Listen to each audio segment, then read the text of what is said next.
Hey folks, David Stewart here. Let's talk a little bit more about Cyberpunk, this time Cyberpunk 2077, and of course we're going to talk a little bit more about the Gnostic themes and the Gnostic questions that exist in the Cyberpunk 2077 game. This is a little bit different take than what was done with the series, the Cyberpunk Edgerunner series, which I discussed. In the game, for the entire story, the central question, the big science fiction question, is what makes you you? What is the human soul, and what is the nature of a person as far as being human? And the game actually subtly answers that question for you, though it does at the very end of things leave it up to you to decide what is true or untrue about the nature of the soul and you as a person, or V as a person, because that's the main character. Before I get to that, I want to discuss two things. Number one, the game itself, and number two, Gnosticism. So first, the game itself. I'm not going to do an exhaustive review. I'll just say that I enjoyed playing the game. I thought the gameplay was really fun. I thought the story was a bit convoluted, which made it difficult to understand exactly what it was presenting you with as far as the deeper science fiction question at play. We're often wondering what the motivations of characters are, why certain characters are engaging in actions, and the game doesn't make it clear why some actors are doing some things versus other things, why they wanted, for instance, the biochip to begin with, or what their plan to do with it was. Some of these things are easy to miss, and some of them are clear depending on what decisions you make along the path. There's no branching set of storylines like with some other RPGs. You're pretty much railroaded through a narrative, but you can pick sides here or there, and it'll give you a little bit different presentation of the details. So overall, I think it's a game that is definitely worth playing, particularly if you have the hardware to play it for your PC or you have a PS5 to play it on. The main thing that I didn't enjoy was the soundtrack. The soundtrack I found really annoying for most of the game, but I really did think the characters were the strength of the game. The characters really sold the story, even if the plot was a little all over the place and they weren't really explaining the motivation of the characters. You really do care about a lot of them. When they die, it actually has an impact, so well done for that particular element of the story. But the main focus of this video is really on the Gnostic ideas that are there. So before I go further, let me talk a little bit about Gnosticism, because I've mentioned a lot, not just in this video or recent videos, but really throughout the history of my channel. The problem with talking about Gnosticism is that there are many different Gnosticisms. There's the classic Gnostic heresies of the early Christian church, but there's also Platonic Gnosticism and other kinds of cosmologies that interact with Gnostic ideas. The big problem with Gnosticism is that we don't know exactly what the Gnostics believed. One of the core ideas behind Gnosticism is knowledge, gnosis, that the religion offers you a path to gain secret knowledge, and that secret knowledge will allow you to transcend the limitations of a fallen and imperfect world. Thus, there's a certain set of cosmologies that are implied from that, but they're not necessarily consistent, and indeed we don't know how consistent they were or not in the early church, since most of those heretics have disappeared along with their secret knowledge.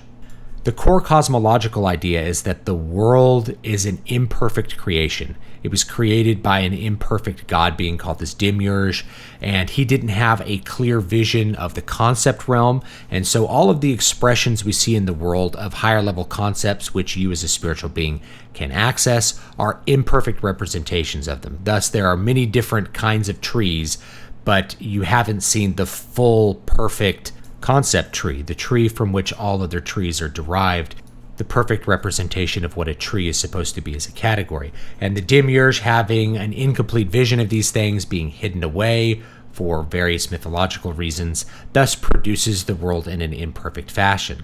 This is antithetical to Christian teaching, in which the world is good. There's not an Old Testament evil God who made the world imperfectly, and then a Jesus Archon who comes to save people and liberate them from the flesh terror of this imperfect world. God makes the world and it is good. And though the influence of sin is present in human beings and in the world, that doesn't reduce the glory of creation, which exists to glorify God all on its own. So, of course, there's Christological concepts that get bound up with the Gnostic heretics, that Christ is not the same as the God of the Old Testament, who's this imperfect and in some cases evil being, but rather some exterior being that has entered into the demiurgic imperfect world to liberate the souls that are trapped within it. And so there's also an element of a belief that the human being and the soul, the essence of what the person is distinct from the body, that they're two things kind of mashed together, that you're a soul operating a flesh puppet called a human body, and that death, if you have the proper gnosis, will liberate you from the prison of this world and allow you to transcend into the concept world of the archons. This is why there's an emphasis in the church on the resurrection of the body, not just the soul going to heaven, but the body being resurrected, because you are your body. You're a body-soul composite. The soul is what animates your body. It's what gives it life. And as Thomas Aquinas said, the soul is the form of the body. It's not something imprisoned in the body. It's not merely something operating the body. Its form is also the body. Thus, the resurrection of the body is very important theologically. It's not fitting for a soul, which is the form of the body, to not have a body. This is also why Christ's bodily resurrection is so important in the church, and his bodily assumption into heaven is also so important. The body is part of being made in the image and likeness of God, because God, in the form of Christ, has a human body. He has it now. So the Gnostic emphasis in Cyberpunk is really on this question of what the soul is and what the person is in regards to the soul. Are you your mind? Are you your memories? Are you a conglomeration of your memories and your personality? What is consciousness? Can you separate those elements from the body and maintain the life, the anima, the soul of the person? Now, oddly, Keanu Reeves, who plays the character Johnny Silverhand in Cyberpunk 2077, is also in another important franchise that is heavily involved with Gnostic ideas, and that is The Matrix, now quadrilogy. And in The Matrix, of course, he's imprisoned in a demiurgic world. He's not only a soul operating a fake body, because he's doing that, he's operating a virtual body, but through special knowledge, through gnosis, he's able to transcend the fake world that the machines have made and enter into the real world of the people, though there's a question at the end of the third one as to whether that is indeed the real world and not just another layer to the demiurgic false world. The Gnostic themes in The Matrix make total sense when you realize that the Wachowski brothers became the Wachowski sisters when they became trans. One of the core theological components making up trans ideology is the belief that the soul is distinct from the body, that you can have a female soul and a male body, that the soul and the body can not match. This isn't logically consistent with the idea that the soul is the form of the body. If the soul is the form of the body, then it's presumably the form of your body and only inhibited by damage to that body. You can't have a soul that is of a completely different form from the body that you happen to be inhabiting. That's a Gnostic idea. So of course I can see a lot of parallel with the belief of the Wachowskis and the entire construction of the Matrix franchise. Now, in Cyberpunk 2077, we're not concerned with the demiurgic world as much as we're concerned with what makes a person a person. Is the soul distinct from the body? Now, another interesting thing about Cyberpunk 2077 is that you are engaging in a kind of meta-narrative in regards to Gnosticism. You are operating V like a puppet in a demiurgic world, in a false, made-up world. You are animating V. By giving him animus, you are in essence putting your soul into V. We're engaging in a kind of Gnostic fantasy just by playing the RPG. It's a fun idea. Now, of course, we know that these things aren't real because we're standing on the outside. One of the components of the Gnostic question is, if you were on the inside, if you were V, would you understand that you are being animated by an external force? And that the world you're inhabiting is merely a simulation. And yes, simulation theory, which you have some people talking about on Twitter, is just Gnosticism for the 21st century, as most transhumanist ideas are as well. So the core conflict, which actually happens several hours into the game, and that might be a writing flaw, involves your character V being slowly taken over by the memories and personality of a dead rock star named Johnny Silverhand, played by Keanu Reeves. And he's invading your mind because he was stored on a biochip which you've put into your digital human interface, and then suffered a near-death experience that allowed the biochip to activate and begin invading your brain with his memories and his personality traits. The problem is that these memories and personality traits are overriding your own. In essence, your personality and memories are being replaced with Johnny's. So the first question you have, and the conflict that has to be resolved, is who's going to live? Who's going to inhabit your brain? And will you be dead if your memories and your personality go away? It seems like that is what V and the people around him initially believe. If he ceases to remember who he was and instead remembers being Johnny, then in essence he becomes Johnny and he ceases to be V. The next question, of course, is whether Johnny is alive. Was he living on the biochip? Did he get resurrected by having the biochip activate in your brain? And will removing him from your mind kill Johnny? So that's the question of the soul right there. If your soul, if what makes you you is your personality and memories, then removing Johnny from your head will kill Johnny. That would make you a murderer, right? Except he's replacing your thoughts and memories, so he would be murdering you. Only one of you can live. That's the conflict that has to be resolved. Now, Johnny actually answers the second question fairly directly, which is that he tells you that he's dead, that he's actually not Johnny, but a way for him to strike back at the corporations from beyond the grave. Johnny views himself as dead. As the story unfolds, you start to get some more questions that have to do with this, as well as answers. You find out that there is this place where they're storing all of these engrams, these pieces of personality data that Arasaka has stripped out of people's minds. And you wonder, are these people alive or are they real? Well, you meet a rogue AI that has the personality and memories, that has the engram of one of Johnny's dead lovers. That's Alt Cunningham, and she answers that question again in the negative. She says she is not Alt Cunningham, that she's not really alive, at least in the same way that Alt was, because when Johnny removed Alt's body from the interface with the net, that severed her, that ended her consciousness, that ended who Alt was. And the rogue AI that's called Alt Cunningham merely is using this data that was stripped out of her brain as a kind of personality. I think this is really heightened in the game by the different kinds of voice acting that are used for the AI Alt Cunningham, as well as the memories of Alt that Johnny has in his own head. She also provides a subtle answer to the first question of whether you remain you if you lose your memories and personality, which is that she didn't cease to be Alt until Alt's body was removed and Alt's body died. Her consciousness as a thing arising from her animus, arising from her soul, was actually terminated. Now, unlike some other questions in the game, that first question, are you you, that has real-world implications, because we have people have Alzheimer's disease and forget almost their own personalities. They forget their memories, they forget where they are, they forget who they are, but they're still themselves if we want to recognize their humanity. But it's a tough question and a difficult thing to emotionally deal with in our world, that somebody loses themselves.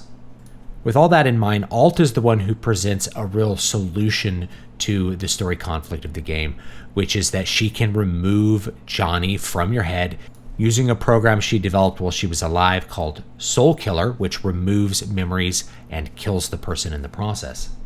Why she wants to present you with this is interesting, because she wants to gain access to Mikoshi, this reservoir of all these engrams that have been taken by Soul Killer or by the Arasaka Corporation as part of a way for people to remember their loved ones. What she plans to do with these is not entirely clear. She may absorb them into herself or incorporate them into whatever she happens to be. What her motivations are for doing that, they're unhuman, and so they're distant from the protagonist V. We don't really understand why she wants these things or what she plans to do with them. She says she's offering them freedom of a sort, but what that means for disembodied souls or really impressions of souls, we don't really know. What we can infer, though, is that these personalities are not alive. And the game gives you this answer rather subtly. But what happens at the end of the game is that it ultimately lets you, as the player, choose what V believes for the answer to the question of the soul. You get all the way through Arasaka Tower, and then in order to remove Johnny from your head, Alt uses Soul Killer on you, and you have this conversation with her in cyberspace and Johnny, where you realize that your personality, your memories has been extracted from your own head. But your body isn't dead yet, and that is a really key component. You are not dead. You are not a disembodied soul yet. And she asked you the question, do you want to go back in your head? I'll put your personality and memories back in, but the biochip has damaged your body, so you will probably die within 6 months. Or I can put Johnny in, and I will let your engram go free into cyberspace. Which one do you want to choose?